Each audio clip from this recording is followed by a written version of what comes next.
ওদের সেন্টারের নিয়ম ছিল 5 মিনিট সর্বোচ্চ লেট হলে অ্যালাউ করবে, তো আমার তো 20 মিনিট লেট হয়ে গেছে, এই জন্য জ্যাম ছিল রাস্তায় ঢাকা শহর থেকে। না রিকোয়েস্ট ওইভাবে করিনি, স্যার বলছে যে আমাদের উপর থেকে নির্দেশ, তো বিনা স্বরে বলছে স্যাররা। খারাপ লাগছিল, এখন মানে নিছি আমি, মানে ভাগ্যে ছিল এটা।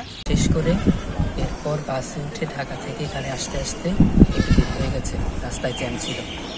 তো সব শিক্ষকরা ওনাদের নিয়মিত অনুসরণ করে 26 মিনিট দেরি হওয়াতে আর প্রবেশাধিকার দেননি। একটু তো খারাপ লাগা আছেই, কিন্তু আমি বিশ্ববিদ্যালয়ের আইনের প্রতি শ্রদ্ধাশীল। অভিযোগ না, প্রত্যেকটা বিশ্ববিদ্যালয়ে নিজস্ব নিয়ম নীতি থাকে, সেই হিসেবে ওনারা ওনাদের নিয়ম শৃঙ্খলার অধীন। তাই আমার নিজস্ব খারাপ লাগা থাকলেও তাদের প্রতি কোনো অভিযোগ নেই।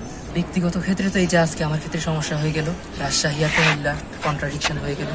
যদি না হতো হয়তো ভালো হতো। এই ব্যাপারটা নিয়ে হয়তো বিশ্ববিদ্যালয় কর্তৃপক্ষের ভাবা উচিত ছিল যে শিক্ষার্থীরা 2টি বিশ্ববিদ্যালয়ে পরীক্ষা একই দিন রাখা উচিত কিনা। অবশ্যই বেড়েছে, অনেক ভোগান্তি তো মনে হচ্ছে। লেট কেন হলো? আমার গাড়িতে জ্যাম ছিল প্রচুর। কোথায় আসছে? ঢাকা থেকে। আজকে পরীক্ষা আজকে রওনা দিয়েছে নাকি আগে আসে? আমি পরীক্ষা 3টায়, তো তাই ভাবছি 10টায় বের হই, 1টা 2টার মধ্যে উপস্থিত থাকতে পারবো, তাই ভাবছি।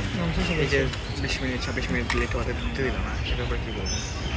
ব্যাপারে সত্যি খুব দুঃখজনক। আশা করি এইরকম পরিস্থিতি আর কারোর সাথে হবে না।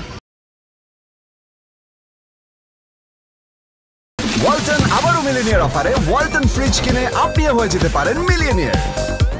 মিলিনিয়ার ছড়াছড়ি দেশ জুড়ে, এটা শুধু ওয়ালটেনই পারে।